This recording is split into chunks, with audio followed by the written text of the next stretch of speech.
Olá. Mais de 20 indicações de novos embaixadores aguardam votação no Senado por causa da pandemia. Este é um bom momento, então, para falar da nova política externa brasileira. E para conversar sobre esse tema, está conosco o professor Paulo Velasco, que é chefe do Departamento de Relações Internacionais da Universidade do Estado do Rio de Janeiro. Este é o programa Cidadania Mundo. Professor, muito bem-vindo ao nosso programa. Para começar, eu gostaria de lhe perguntar que mensagem esses embaixadores vão levar para o mundo, uma vez que a política externa brasileira mudou tanto nos últimos meses. Olá, Marcos. Em primeiro lugar, agradecer o convite. Para mim é um prazer aí conversar com vocês, com os telespectadores da TV Senado. Bom, acho que a grande mensagem, né, que os embaixadores vão levar, né, para o mundo, representando aí, né, essa nova política externa, é de um Brasil que busca, né, promover, né, do ponto de vista doméstico, né, um conjunto de reformas, de mudanças, né, sobretudo, né, em termos econômicos, né, uma reforma administrativa, né, uma reforma tributária, né, isso com o objetivo, claro, de tentar ganhar maior credibilidade e confiabilidade na cena internacional. Né, o papel dos embaixadores é representar naturalmente o governo, né, e defender, né, as políticas e as posições, né, que o governo vem adotando. Né. A política externa claramente é uma política de Estado, mas pode ser também uma política pública, né, que tem que refletir, né, os interesses mais amplos da sociedade brasileira. E essa é a função principal sempre de um embaixador, né, defender junto, né, aos governos externos aos quais ele está acreditado, né, as políticas que vêm sendo levadas a cabo. E neste momento, Marcos, acho que é importante frisar, né, que o Brasil precisa recuperar, né, sua credibilidade internacional, né, que se viu prejudicada num contexto de instabilidade institucional, né, e um cenário também de crise econômica há alguns anos. Então, essa seria a principal atribuição hoje de um embaixador em qualquer país que seja, né, tentar vender o seu peixe, digamos assim, e o peixe, a gente defender essas políticas e a busca, né, por uma estabilidade e uma credibilidade. Bom, professor, uma das principais mudanças na política externa desde o início do governo Bolsonaro tem sido a relação com os Estados Unidos. E justamente está pronto para votação no plenário a indicação do novo embaixador brasileiro junto aos Estados Unidos. Então, como é que o senhor avalia nesse momento essa relação, essa prioridade que vem sendo dada a essa relação e também como ficava, por exemplo, agora com a eleição nos Estados Unidos as coisas podem mudar um pouco também por lá. Será que essa prioridade do presidente Bolsonaro aos Estados Unidos pode funcionar? Pois é, os Estados Unidos sempre ocuparam um papel muito central, muito destacado na nossa política externa, né, desde aí podemos assegurar o final do século XIX. Né. O que vemos talvez, né, agora, né, diferente dos últimos governos, né, é uma ênfase ainda maior à relação com os Estados Unidos. Né. O Brasil em nenhum momento deixou a relação com os Estados Unidos de lado, né, mesmo nos governos, né, do início dos anos 2000, né, que eram tidos como governos, né, mais progressistas, né, que buscavam ampliar os laços com o chamado sul global, né, havia uma tensão muito clara dos Estados Unidos, né, desenvolvemos algumas parcerias notáveis, né, naquele período, né, mas hoje o que se percebe é uma ênfase muito maior. Né, alguns, inclusive, já começam, né, a interpretar o que poderia ser uma volta de um alinhamento a Washington, né, como tivemos em alguns momentos aí do século XX, sobretudo no início da Guerra Fria. Né. A grande questão, claro, que se levanta, né, é até que ponto, né, o Brasil está ganhando, né, ou está se beneficiando, né, dessa relação ampliada e aprofundada com Washington, né, esse possível, né, alinhamento com os Estados Unidos. Né.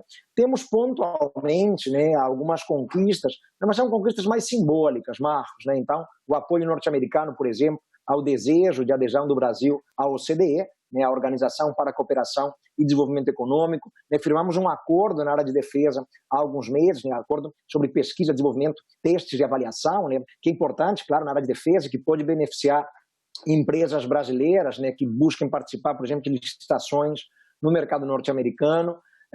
No ano passado foi firmado aquele acordo de salvaguardas tecnológicas relativo ao centro de lançamento de Alcântara, no Miami. Então, claro, tem uma importância, mas não temos ganhos ou conquistas muito significativos, né?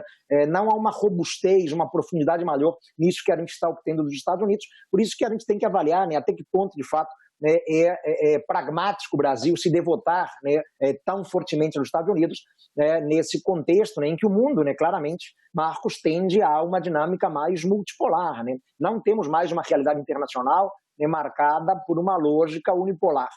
Então, o Brasil, claro, tem que, de alguma maneira, ser fiel ao seu universalismo, né, eu diria, Marcos. Né? Esse é um princípio importante para entender o Brasil no mundo. O Brasil ele tem que privilegiar uma inserção mais plural, mais universalista, sem se prender estritamente ou mais profundamente a qualquer parceiro. E o agravante adicional nesse sentido, né, é que, na verdade, essa relação que está sendo buscada com os Estados Unidos é mais uma relação com o governo Donald Trump, né, com o governo republicano de Donald Trump. Né? E o Brasil, claro, né, nesse sentido, corre um risco importante, né, na eventualidade de, nas eleições que teremos daqui a alguns meses, né, haver uma derrota do Trump e uma vitória do Joe Biden. Isso pode trazer, né, claro, alguns desafios para o Brasil, né, porque vemos, né, inclusive, né, o presidente brasileiro, né, apoiando muito explicitamente, né, um dos candidatos, né, que é o Donald Trump. Né, ele desenvolveu uma espécie de relação de confiança com o presidente republicano. Né, isso, claro, pode impactar, né, na relação com o governo de Biden, né, caso o Partido Democrata vença as eleições do final do ano. Então, pode haver sim prejuízo, né, embora, né, o que a gente pode, de alguma maneira, esperar é que o Partido Democrata, né, em assumindo mais uma vez o comando da Casa Branca, né, poderá buscar uma relação mais pragmática, né, sem trazer maiores impactos ou prejuízos à relação com o Brasil. De todos modos, seja para o Trump, seja para o Biden, o Brasil não é e não será uma prioridade, Marcos. Temos que partir dessa premissa. O Brasil não é uma prioridade, claro, nesse mundo que a gente vive. Se a gente observa, por exemplo, a candidata a vice-presidente agora, a senadora Kamala Harris, ela tem feito muitas fortes críticas ao Brasil no que diz respeito à questão do meio ambiente. Sim, sem dúvida. Ela foi ao Twitter para criticar o Brasil sobre as queimadas na Amazônia, e também o candidato Joe Biden também tem sido bastante contundente em relação a isso. Então, pelo menos nesse tema, eu acho que mudaria bastante a relação entre os dois países, não? Na verdade, nós temos 3 pontos, né, que a gente pode levantar, né, que são pontos muito sensíveis para o Partido Democrata e que podem trazer desafios para o Brasil. Né? Um deles, você pontuou bem, é a questão ambiental. Né? O Partido Democrata é um partido de uma orientação mais progressista, podemos dizer, né, embora, né, tenha caminhado à direita, né, em certos momentos. Né? Mas a agenda ambiental é uma agenda realmente muito mais prioritária, né, historicamente, tradicionalmente, para os democratas do que para os republicanos. Né? E a imagem do Brasil, né, na agenda ambiental, né, a questão, uma vez para agora, né, um período de queimadas, é um desafio, né, mas vamos muito além da questão da Amazônia. O Brasil tem, de fato, né, questões ambientais críticas e sensíveis, podemos dizer, e isso, claro, que pode afetar, né, uma relação de confiança, evidentemente, com os Estados Unidos, pode trazer alguns prejuízos, sim, na relação com Washington. Um outro tema é a agenda dos direitos humanos. O Partido Democrata é um partido que dá mais atenção aos direitos humanos, e isso pode criar algum constrangimento, né, tendo em vista que o Brasil revela fragilidades importantes na agenda de direitos humanos, né, sobretudo em algumas questões, né, como a proteção às comunidades indígenas, né, os povos originários, né, a questão do sistema prisional brasileiro. Né, então isso pode também levar o Partido Democrata a fazer algumas críticas. E o terceiro elemento é a dimensão comercial, né, onde já tivemos alguns problemas com o Trump, mas tradicionalmente, Marco, o Partido Democrata ele é mais protecionista, né, do que o Partido Republicano, né, mais atento, né, aos interesses, por exemplo, do trabalhador americano, da indústria norte-americana, dos produtores agrícolas norte-americanos. Né, temos visto embates com o governo Trump, mas esse tipo de diferença na área de comércio, né, é mais comum com o Partido Democrata. Então, independentemente de preferências ideológicas ou afinidade político-ideológica, o Partido Democrata já, né, historicamente ou tradicionalmente, né, tem pontos de desencontro bastante significativos com o Brasil. Bom, estamos prontos para votação na Comissão de Relações Exteriores no Senado as indicações de 6 embaixadores, dos quais 5 são na África, né? São para a África: Angola, Senegal, Mali, Zâmbia e Cabo Verde. A relação com a África foi um dos pontos de destaque, por exemplo, nos governos do PT. Agora, parece que ela não é mais tão prioritária no atual governo. Como é que o senhor vê o atual momento entre o Brasil e a África e que mensagem esses embaixadores vão poder levar para o continente africano?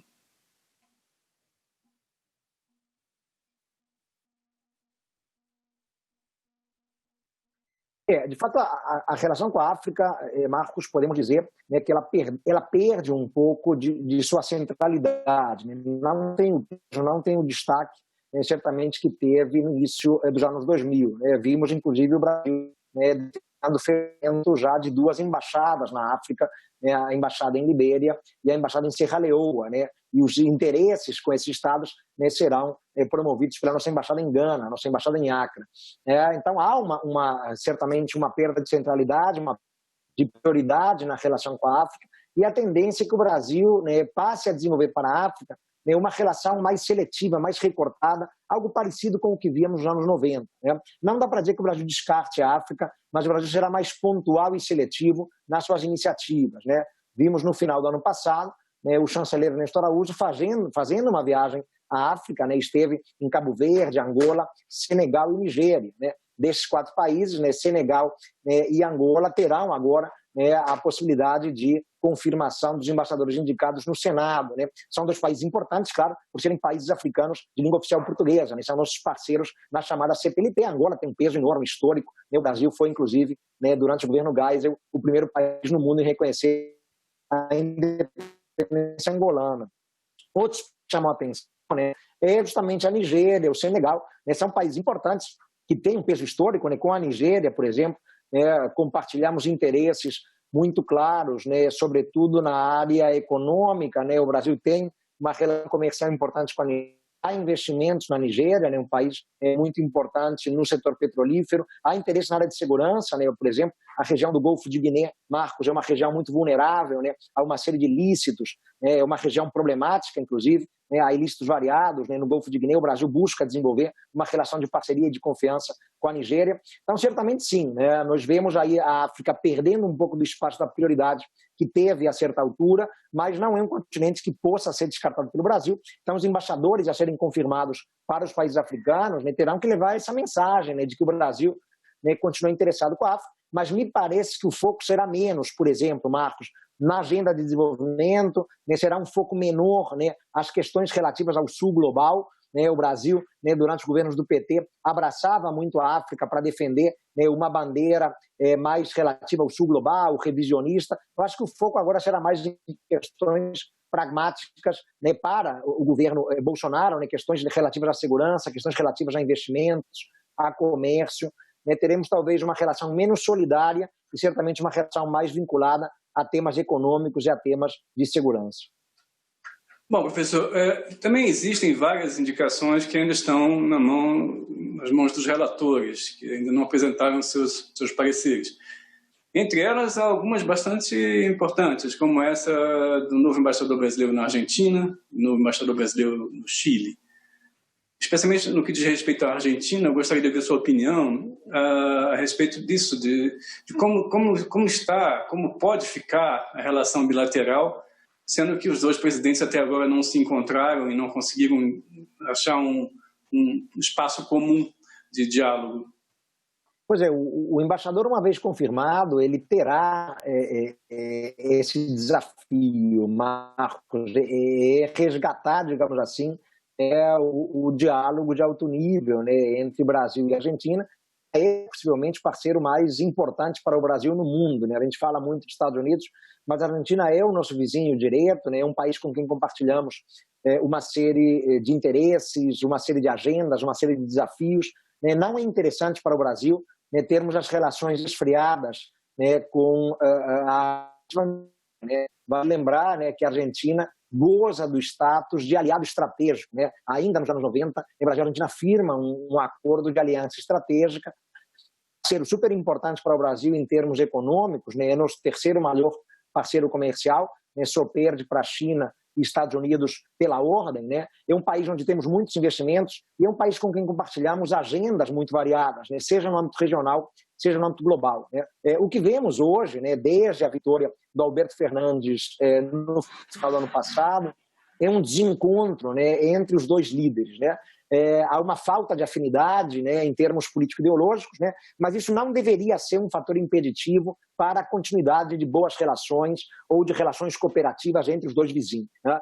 Já houve outros momentos, né, no passado em que também não havia uma convergência de ideias, não havia uma afinidade plena entre Brasil e Argentina, pelo menos considerando os governos de plantão, e isso não abalou, né, o que seria a dimensão mais pragmática do relacionamento entre dois estados vizinhos que têm que efetivamente caminhar mais de mãos dadas, né? Então, um desafio grande para o novo embaixador do Brasil, né, em Buenos Aires será justamente tentar, né, junto ao governo Fernandes, abrir espaço, né, para uma retomada aí plena da confiança mútua e do diálogo de alto nível. Vimos agora, né, há algumas semanas, né, uma cúpula do Mercosul, uma cúpula virtual do Mercosul, em que os dois presidentes, né, Bolsonaro e Fernandes, nem se falaram, né? Isso é muito ruim, né? É ruim para a região, é ruim para os interesses brasileiros, né? É ruim, evidentemente, para os dois lados, né? Então, vamos torcer, né, para que a habilidade diplomática que sempre caracterizou o Itamaraty e os nossos embaixadores de carreira, né, seja útil nesse momento, né, para resgatar o bom diálogo,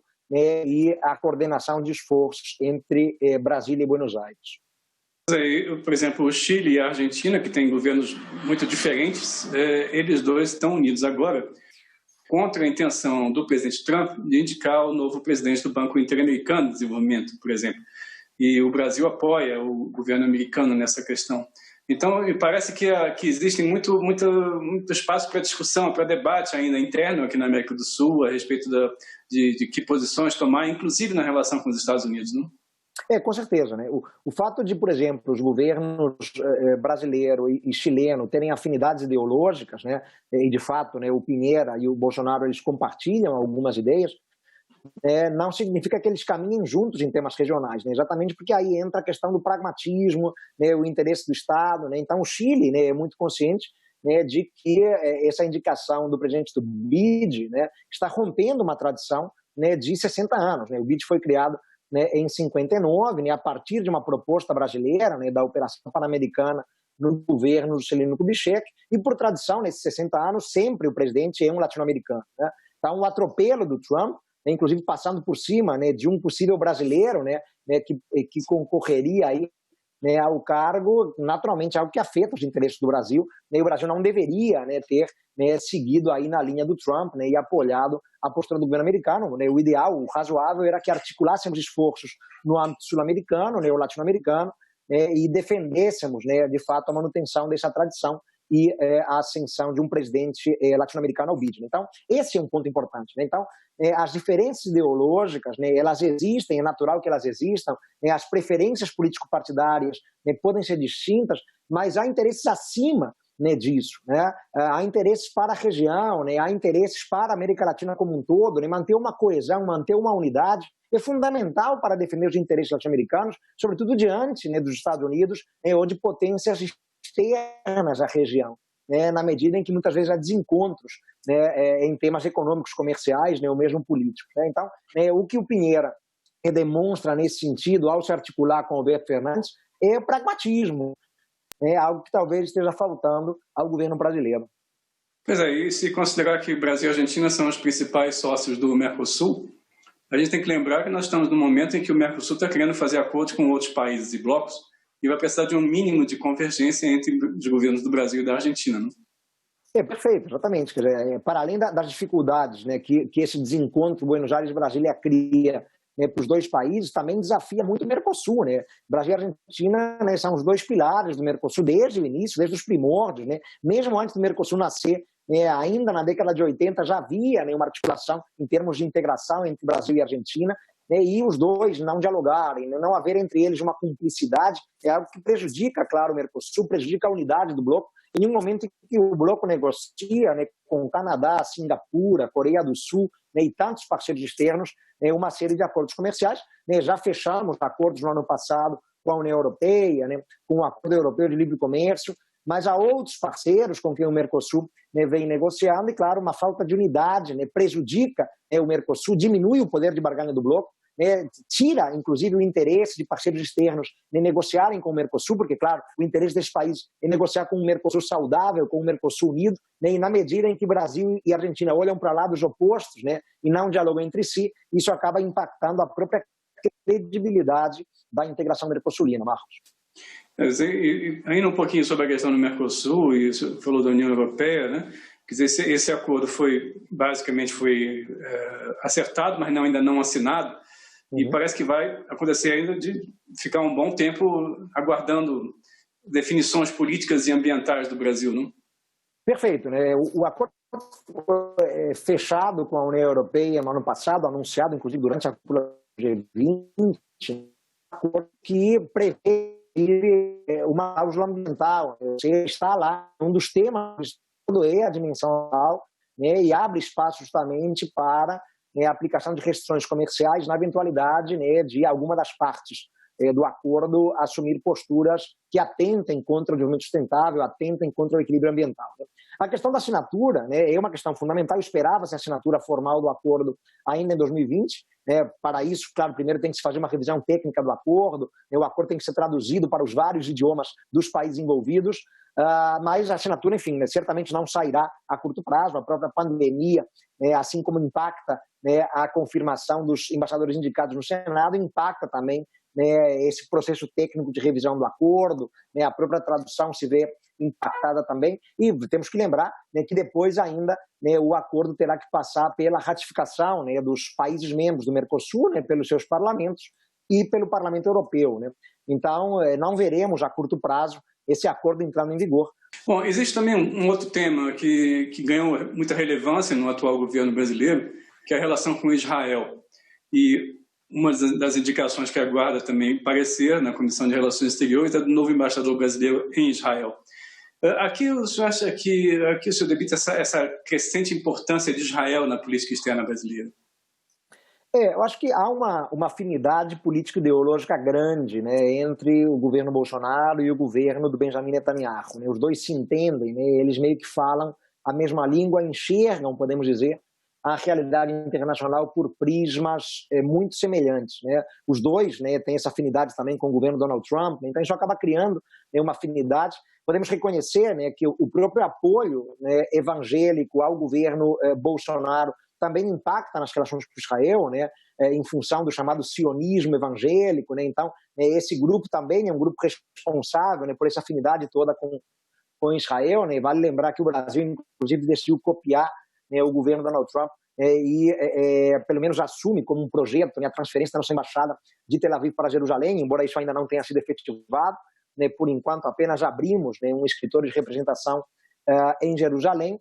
Mas há uma afinidade político-ideológica, há essa questão, né, dos evangélicos que também ajudam a entender essa aproximação ainda maior com o governo de Israel, e há algumas áreas, né, que o governo Bolsonaro, né, considera como prioritárias e que Israel é considerado uma referência, né, questões de defesa, de segurança pública, segurança cibernética. Então, tivemos uma viagem de Bolsonaro a Israel no ano passado, né, ele teve um encontro, né, com Netanyahu, inclusive na semana das eleições, né, que seriam realizadas em Israel, né, naquele contexto, né, e esses temas tiveram importância, né, questões sobretudo de defesa, segurança cibernética, né, segurança pública também, né, são temas que ganharam centralidade. Israel é uma referência, claro, tecnológica, técnico-científica, né, e é uma referência em termos de defesa, né, de estrutura militar.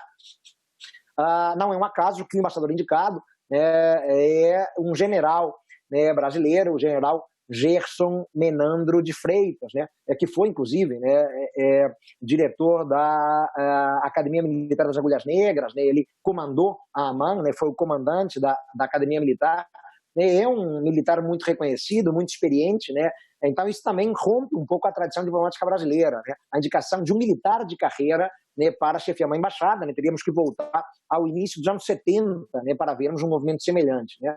Então, a escolha de um general, né, do general Gerson Menandro de Freitas, responde justamente à centralidade dos temas de defesa na relação com Israel. O comércio é muito pequeno, né, por exemplo, né, já temos acordo de livre comércio em vigor com Israel, mas o comércio é muito pequeno. São esses temas, né, que interessam mais e que, na medida em que eles são temas prioritários em um governo com tantos militares, né, no primeiro escalão, acaba fazendo sentido buscar uma relação adensada com Israel. Mas há muita afinidade ideológica, político-ideológica, eu diria, Marcos, por trás desse diálogo Bolsonaro-Netanyahu.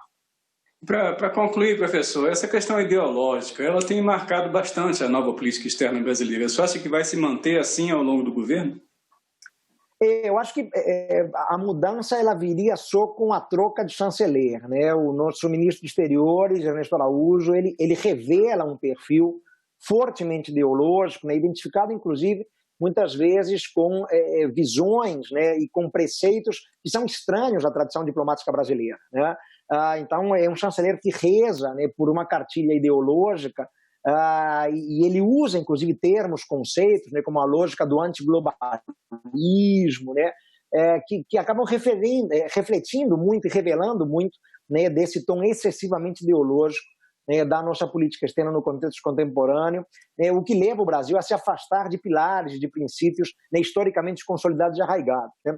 Eu acho que uma mudança de tom, né, a assunção de um viés mais pragmático, né, o resgate de boas práticas, Marcos, como o próprio universalismo, né, na questão, por exemplo, do Oriente Médio, um diálogo mais equilibrado entre Israel e Palestina, né, entre Israel e países árabes, isso é muito necessário. Um diálogo mais equilibrado entre Estados Unidos e China, isso é muito necessário, né, mas com a manutenção, né, do embaixador Ernesto Araújo à frente do Itamaraty, né, dificilmente veríamos, né, o resgate dessa dimensão mais equilibrada, mais universalista, mais pragmática, né? O tom ideológico vem muito, né, do próprio chanceler e também de setores que influenciam, claro, a condução da nossa política externa, né, trazendo elementos, repito, que são estranhos à nossa tradição diplomática. Então, né, eu não acredito muito numa mudança de tom, né, na política externa brasileira, no abandono, né, dessas vestes mais ideológicas que têm caracterizado, né, esses primeiros aí, 20 meses de governo Bolsonaro, não, Marcos. Tá certo.